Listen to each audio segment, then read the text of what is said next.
Hello, everybody. Welcome back to yet another Live Monday. My name is Laura Cantu, and I am super excited to be with you today. Today, we are talking about tips for middle school students, tips for middle school parents. This is going to be a very informative live stream. I am super excited to talk about this specific topic because, we do get a lot of questions from parents of middle school students. We do get a lot of questions from middle school students themselves. I see a question right now from my study world, and the question is best advice for an 8th grader. So, and I will answer that, but definitely it is a topic that I know a lot of students, a lot of parents want to know about.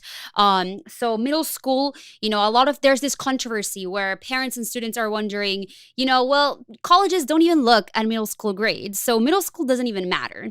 And, technically in some aspects, middle school grades don't matter in the sense that colleges might not look at those grades or will not look at those grades unless the student takes a high school level course in middle school, like a Spanish class or a French class, sign language, etc. But there are things that can be done in middle school that can help the student prepare for high school and that can also help the student prepare for college. So that's what I will be sharing with you today. I will be sharing with you advice that your student, if you're a parent watching this, can follow. If you're a student watching this, you can follow yourself.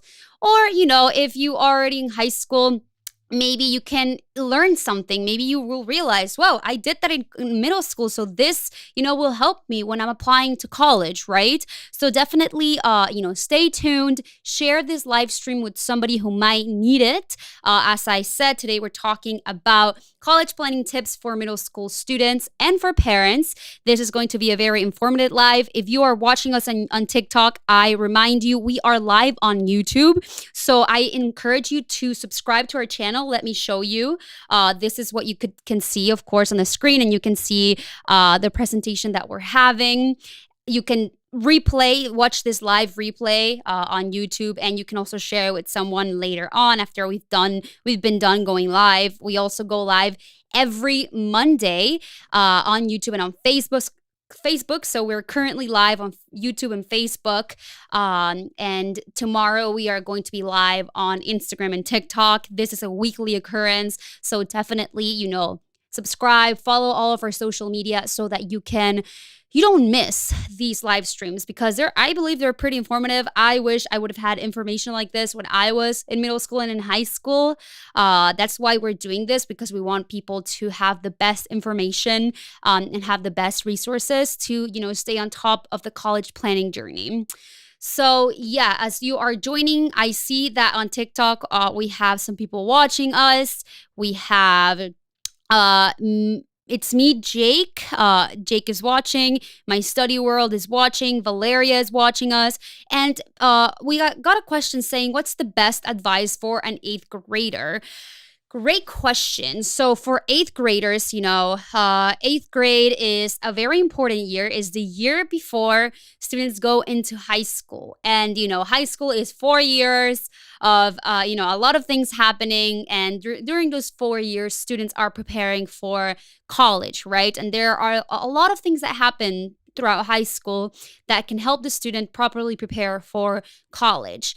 But, the best advice that I can give an 8th grader is to fully, when they tell you, oh, prepare for high school, high school is coming, definitely prepare, definitely be ready, have an open mind.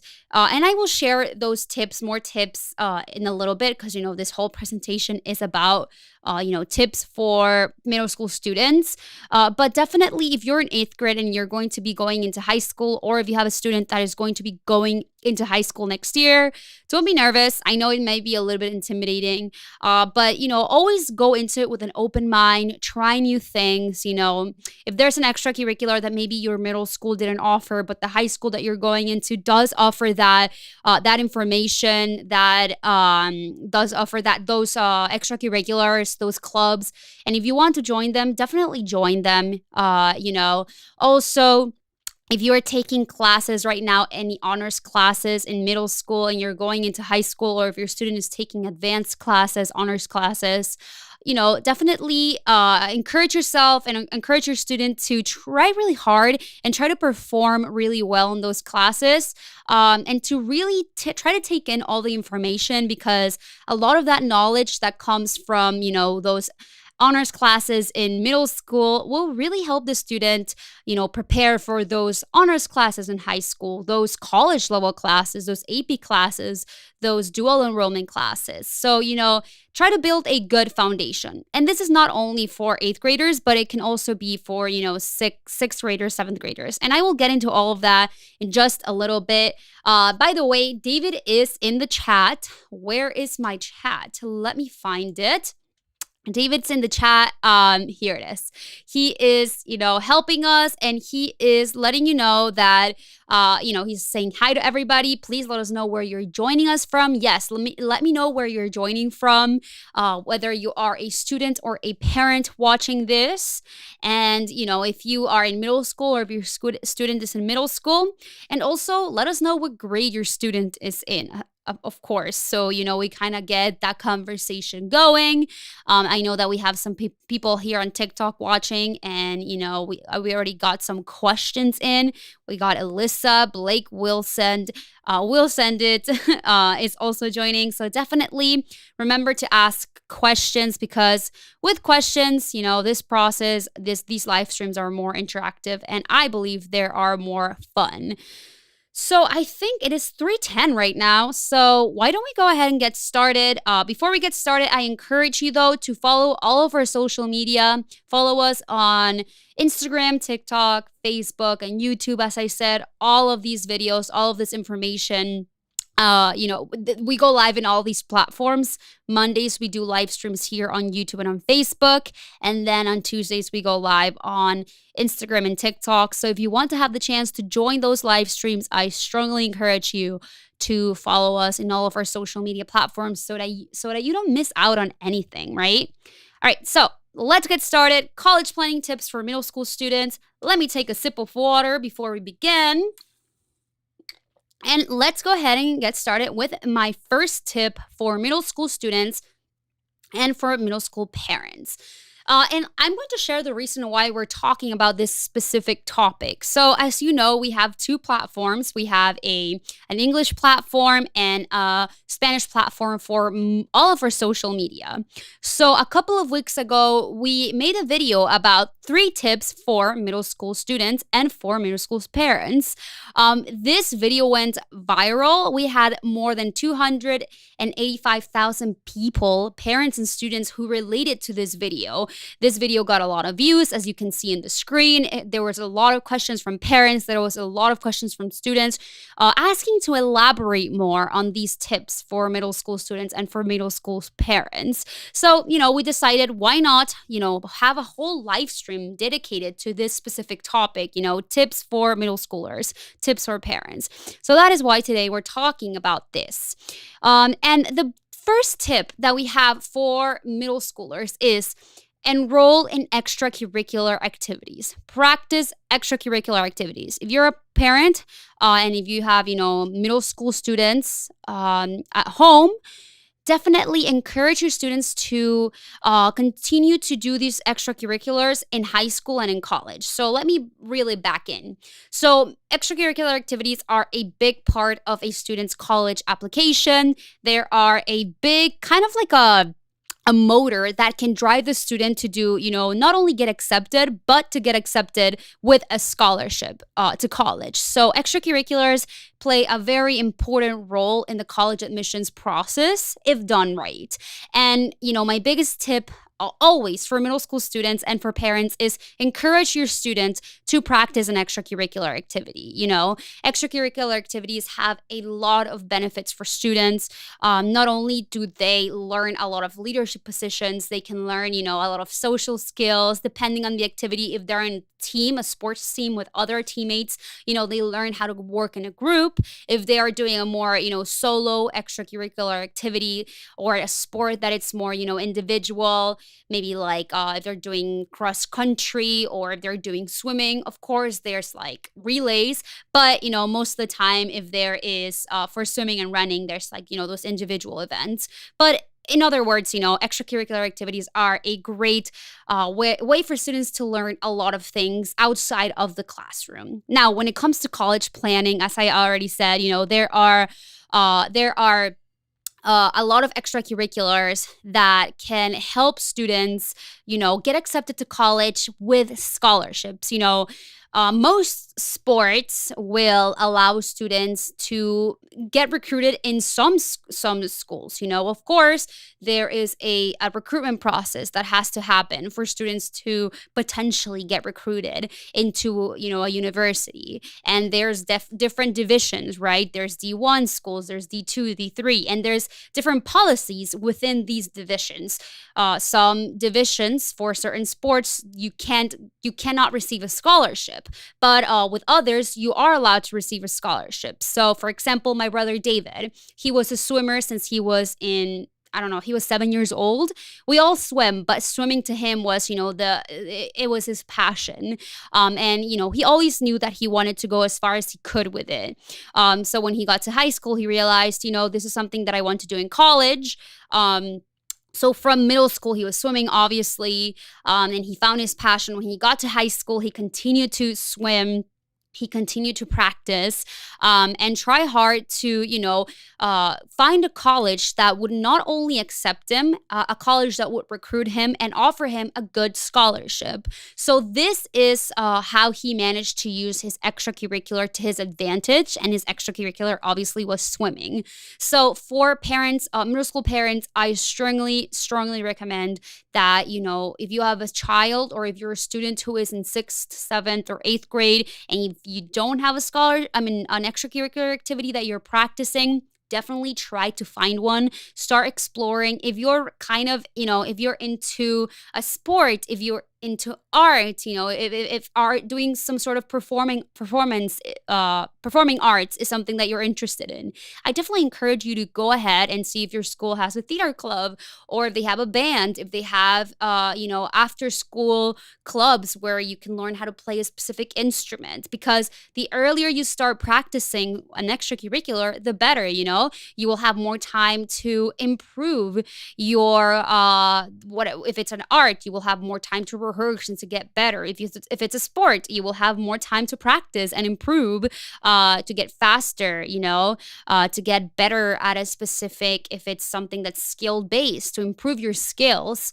If it's maybe a robotics club, because actually earlier we had a parent talk to us about how their student has gone to international robotics competitions, and the parents was asking us, my child does this, they do, they're part of their school's robotics team, and they've gone, to competitions outside of the US. Do you think this is something that could help them, get accepted or receive scholarships? And, this is something that could definitely improve their chances of, not only of getting scholarships, but also being more attractive to schools, and being more attractive to more competitive schools. Because, if you have these type of competitions, if you have these type of events under your belt, or if your student does this by the time that they're applying to college, it's going to look really good in a college application.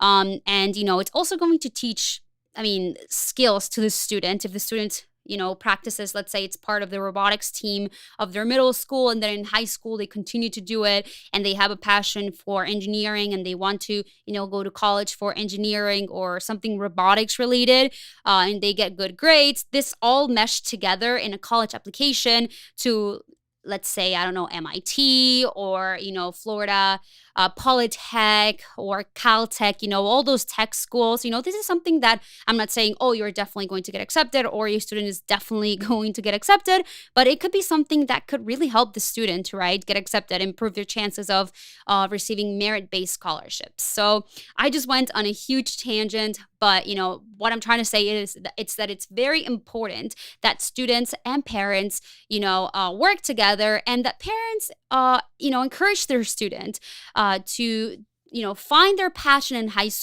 in middle school, continue to do it in high school, because if they continue to do a specific extracurricular in high school, they could, earn merit-based scholarships if it's a sport, if it's an art, even if it's a leadership position. My brother Francisco, he received a scholarship from Comcast for practicing an extracurricular activity, right? He was a leader, not an extracurricular activity. Well, he was a leader. He was a president of his class. And he also was in a part of the SGA board, and he was vice president of the National Honor Society. These were all extracurriculars that he practiced because, these are extracurriculars. Clubs are also extracurricular activities. And doing this helped him get a scholarship from Comcast, a leadership scholarship. So, it's important that students are doing this. It's not only sports. It's not only, entertainment or, the arts. It can be leadership. It can be, it can be academic extracurriculars such as the biology club, robotics, engineering club, etc. And I know that I just talked a lot, but also, practicing an extracurricular can help students get the chance to continue to practice extracurriculars or continue to do things that they love when they get to college. Because, let's say, for example, let's take David's examples again. He swam, he loved swimming, and by doing it in high school and trying really hard to get recruited and to swim in college, he was able to not only get a scholarship for $8,000 a year, but he was able to continue to do what he loved when he was in college. He continued to swim for 4 more years. He was basically getting paid to swim. He got all this merch from the school. He got, hoodies and parkas, bathing suits, hats, it was awesome. He went on trips. He got to go to Puerto Rico. So this is another advantage, right? My extracurricular in high school and in college was theater. I unfortunately, I got to the US when I was finishing middle school. So I didn't get to start doing theater until I was in high school. But, if I could go back, I would definitely have done it because I always say, I wish I would have gotten more time doing this extracurricular, because not only do I love performing, but also it would have been fun. And I think it would have been good for me to start earlier to learn more and to build my craft of theater. So that's why it's important. I always encourage my students. I tell them, the earlier you start practicing something, the better. It's going to help you with college admissions. It's going to help you improve whatever extracurricular that you're doing. And it's honestly, if you love what you do, you're going to have more time to just do what you love, right? So yeah, that was the first tip for my middle school students. Enroll in extracurricular activities, right? Second tip, my second piece of advice for middle school students and for middle school parents: take advanced classes, right? Take advanced classes. By taking honors classes in middle school, students could improve their GPA, right? Of course, if you take a more in many middle schools and even in some high schools, if you're taking, there's a difference between regular classes, and some middle schools offer advanced honors classes. Many schools call them advanced classes. And students who take these classes and who perform well in these classes will have a chance to improve their GPA. Now, mind you, this is not the case in every school. It might not affect the GPA at all, but, it could benefit their GPA. But additionally to that, by taking an advanced class in middle school, this could help your student prepare for honors and college level classes that are offered in many high schools, right? I talked earlier about building a good foundation, and it's very important that students in middle school are building that foundation. And parents, this is where you come in. This is where parents have to kind of, team up with their students and encourage them to take maybe a little bit of, maybe a couple honors classes, because you want your student to challenge themselves early on, because by taking advanced classes, not only will the students learn a little bit of content that it's a little bit more challenging, but it's going to help them prepare for honors classes that a lot of high schools offer, and maybe they will feel encouraged, or they will feel ready to take AP classes, college level courses in high school, like AP classes, like dual enrollment, like IB if the school offers IB courses. So it's definitely important that in middle school students are trying to challenge themselves, trying to build a strong foundation that will help them, that would set them up for success when they are in high school. Because, think about it. If the student is taking advanced classes in middle school. And then, they learn content, they learn study habits, they learn skills that will set them up for success in high school, right? And they will get to high school and they will say, well, I was just in middle school and I took all these honors classes. Let me take 2 AP classes or 2 dual enrollment classes on my freshman year or in my sophomore year. And that will give the student confidence as well when when trying to take these classes. Because if a student has never really taken a more challenging course, like an advanced course, an honors class, going into high school and trying to take an honors class or trying to take an AP class, a college level class, might be a little intimidating to the students. So definitely encourage your students, if you're watching this, try to push yourself and try to take a couple of honors classes, because this will prepare you, trust me, for those more challenging, those more advanced, those college level courses that many high schools do offer. And as I said, taking advanced classes will help the students, will help you learn study habits and test taking skills that will benefit you, not only for those, college level courses in high school, but it will also help you learn test taking skills that will help you when trying to prepare for standardized tests, right? Because SAT exams or ACT exams, a lot of colleges still do require these tests, and challenging classes, advanced level classes will help you. Trust me, they will. Alrighty, so that was tip number 2. Try to take more advanced classes, try to take honors classes, because this could help you in a lot of ways. Now, moving on to tip number 3 for middle school students. Understand how the college admissions process works, right? Understanding how the college admissions process works in the United States is the key to getting accepted into the right college with scholarships, right? And this is a big tip, right? Understanding how the college admissions process works. There's a lot of angles the student and the parents have to understand, right? Not only the types of financial aid available, the types of scholarships, right? But also, what type of classes to take. And we already kind of covered the extracurriculars. What type of extracurriculars should the student be doing? Well, they should always be doing extracurriculars, activities that they are passionate about. Which classes should they be taking? Well, it depends on the student, right? If the student, as I said earlier, if the student has never taken an honors class in middle school, I wouldn't recommend that they go into high school with their schedule packed with honors classes and AP classes. Really listen to who the student is, and maybe freshman year, go into high school with honors and regular classes. Maybe see how the student does, and then by sophomore year they will add more honors classes and more AP classes. But that's why it's important. Going back to my point earlier, trying to start earlier with the more challenging courses, with the advanced classes, because this will prepare students, and they can start high school right off, with some honors classes, some AP classes, some dual enrollment classes. So that's why it's important, to understand every aspect. And the fact that you are here, you're trying to understand this. If you are in middle school right now, it's good. It's good that you're trying to understand the process, because, this will set you up for success for sure.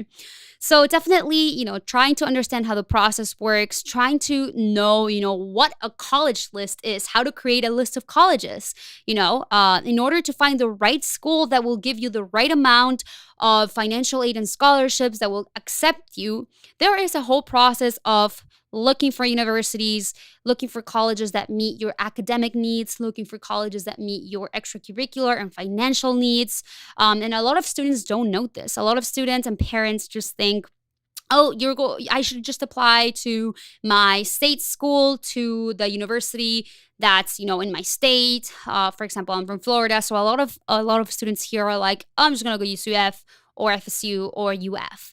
And yeah, maybe they can do that, but they don't know that there's schools that are out there in different states that are actually quite generous. And there's a lot of students that would love to go to New York or California, but they have this mentality that, oh, it's out of state, so it's going to be too expensive.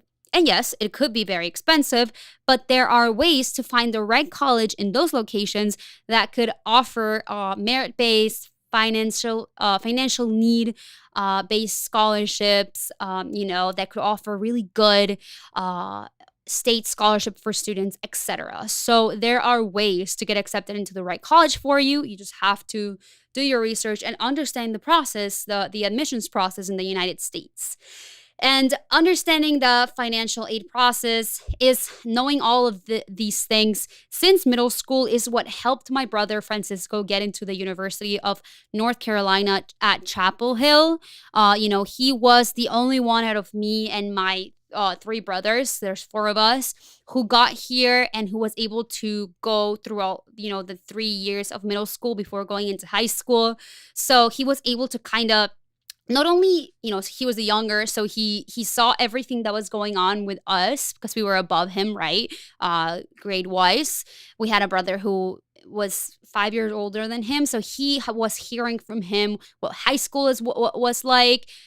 So he got here and he was able to experience all 3 years of middle school, and he was able to apply what he was learning from, us, and also what he was just learning as he, went in those 3 years of middle school, and to take advantage of all the opportunities. So, being able to take advantage of the opportunities, being able to understand the process, the system, the college admission system in the United States, was what ultimately led him to get accepted into this amazing school. He got into this school, the University of North Carolina, UNC Chapel Hill. This school has a 13% acceptance rate for out-of-state students, so it's quite a competitive school for out-of-state students. He was able to get accepted. He received a full tuition scholarship with $200,000 in scholarship and financial aid throughout his 4 years of college. And he was also able to do a double major, which means he was able to major in two things. He graduated with two majors. So he was able to do all of this because he understood the college admissions process from an early age. He practiced extracurriculars, right? He understood the importance of leadership positions. He understood the importance of building a college list. He chose to apply to the University of North Carolina because even though it's a very competitive school, 13% acceptance rate for out-of-state students, and he was an out-of-state student, even though he knew all of this, he also knew, he understood, what these stats were for admitted students, academically, what type of test scores he would have to get accepted or to potentially get accepted, the type of extracurriculars that would help him, right? The type of grades. He worked really hard in his overall college application. And he knew when he was applying, because he created a college list, that this was a school that could accept him because he had all of the stats. And if you were to get accepted into this school based on his financial need, based on all his, activities that he did in high school, of his extracurriculars and his academics, he could receive a really good financial aid package and a really good scholarship package as well. So that's why it's important to understand the college admissions process, right? I was able to understand the college admissions process, and I was also able to use my strengths and find the right colleges that will help me go to college with scholarships. I mentioned earlier that I did theater in high school, and this was something that I loved. I was really passionate about theater. I still am. But when I was looking for colleges, I was specifically looking for schools that had theater programs, but also that had theater scholarships for students who wanted to continue to do theater once they were in in college. Doing this allowed me to get an $8,000 scholarship for theater. I got a scholarship to continue to do theater, continue to do what I loved. I also, I went to Marist College. Ahead of time, I researched their financial aid package, and I could see that they were quite generous to students. Specifically, I knew my own financial situation, my family's financial situation. So I saw that, I fell within the range of, financial need that, the school could give me. I also saw that, my academics could help me get an academic scholarship from the school that could also help me cover a lot of my tuition. So yeah, I was prepared and I was looking for these things, and that's what I mean when I say understand how the college admissions process works. Understand your options, understand the importance of creating a list, understand the importance of planning your journey. And it's important that students and parents start early on. That's why we're talking about this topic today. That's why we're talking about college planning tips for middle school students, because there are things that parents and students can start doing, believe it or not, from the moment that the student is in middle school to start preparing. And now, I don't want you to think that you have to start stressing or your student has to start stressing from sixth grade and start doing, test prep and start taking, extra classes, because that's not what we're saying. I'm just talking about seeing the bigger picture and trying to plan out. If you're a parent, trying to encourage your student to maybe take them on a college tour, visit schools, get them to see what one day they could be doing, right? Trying to understand those things. So hopefully those tips helped you. Well, that's everything that I have for you today. I know that was a very informative presentation on college planning tips for middle school students. I had so much fun. That was actually a really good live stream. I love it when they run smoothly. We had, people asking questions, which was really nice. Remember, we are going to be live tomorrow on Instagram and on TikTok at 3 p.m. in English, 1 p.m. in Spanish. So definitely follow us in all of our social media so that you can always constantly be watching our live streams and stay up to date with everything that we have for you. Once again, thank you so much. Have an amazing Monday. I will see you tomorrow on TikTok if you're watching this right now. And this will be just a TikTok and Instagram live stream where I will be answering questions directly on TikTok. Thank you so much. I will see you again soon. Have a great day, and happy post-Easter, and, have a great day.